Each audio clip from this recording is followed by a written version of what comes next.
Ang basa ng ating kapalaran ngayon ay maaring tumutukoy sa iyo, o sa ibang tao, na kapareho mo na zodiac sign.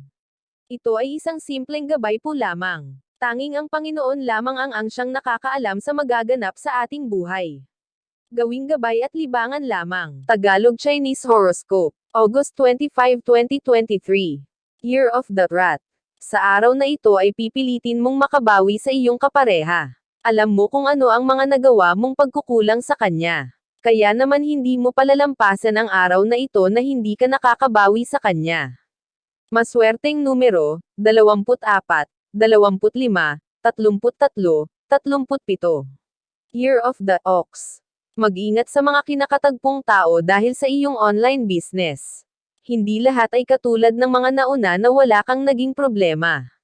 Malaki ang posibilidad na ngayon ay makatagpo ng hindi maayos makipag-usap. Maswerteng numero, 11, 20, 21, 26. Year of the Tiger. Iiwasan mo ngayon ang isang mangungutang dahil sa hindi maganda niyang record sa'yo.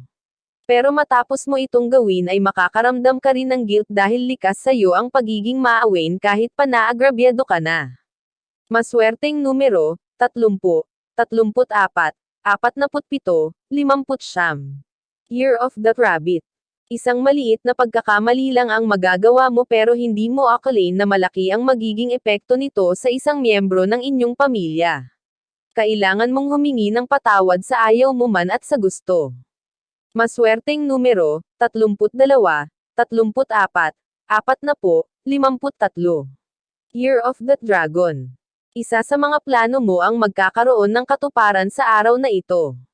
May kinalaman ito sa iyong trabaho at labis itong ikatutuwa ng mga kasamahan mong mas mababa ang posisyon kaysa sayo. Makakaramdam ka ng proud sa sarili. Maswerteng numero, 10, 12, 23, 25. Year of the Snake. Ingatan ang iyong lalamunan. Maaaring makaramdam ng pananakit nito. Dapat mong pangalagaan ang iyong lalamunan dahil ang simpleng pananakit na akala mo wala lang ay maaaring mauwi sa mas malalang karamdaman. Maswerteng numero, 4, 7, 15. Year of the Horse.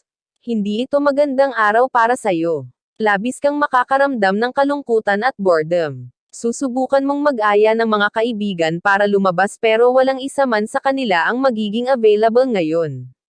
Maswerteng numero, 47, 54, 65, 66.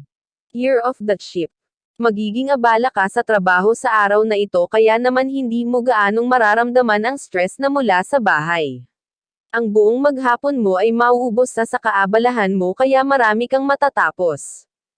Maswerteng numero, 63, 75, 78, 81. Year of the Monkey. Sa araw na ito ay makakaramdam ka ng kagaangan sa isip dahil isang malaking proyekto ang matatapos mo. Susumpungin ka kasi ng kasipagan kaya ang dapat na 2 linggong palugit ay mayayari mo na sa loob lamang ng 2 araw. Maswerteng numero, 41, 42, 55, 60. Year of the Rooster. Magiging epektibo ang diskarte mo sa iyong mahal. Dahil dito ay lalo kanyang mamahalin. Kaya naman ang mga selos at pagdududa mo ay dapat mo na munang isantabi at I appreciate ang effort din niya para sayo. Maswerteng numero, 32, 33, 45, 49. Year of the Dog. Makakasama mo ngayon ang isang tao na nagtataglay ng likas na swerte sa katauhan. Dahil sa pagtatagpo ng inyong landas ay mahahawahan kanya ng kanyang swerte kaya dapat mo itong tanggapin ng buong puso. Maswerteng numero, 30, 58, 69, 70. Year of the Pig. Magiging maaliwalas ang araw na ito para sayo dahil sa iyong panaginip. Ang maganda mong panaginip ang siyang magiging dahilan ng maganda mong gising kaya ang buong araw mo ay madadami sa iyong good vibes. Maswerteng numero, 1, 6, 21, 20. Iyan ang Tagalog Chinese Horoscope. August 25, 2023. Maraming salamat.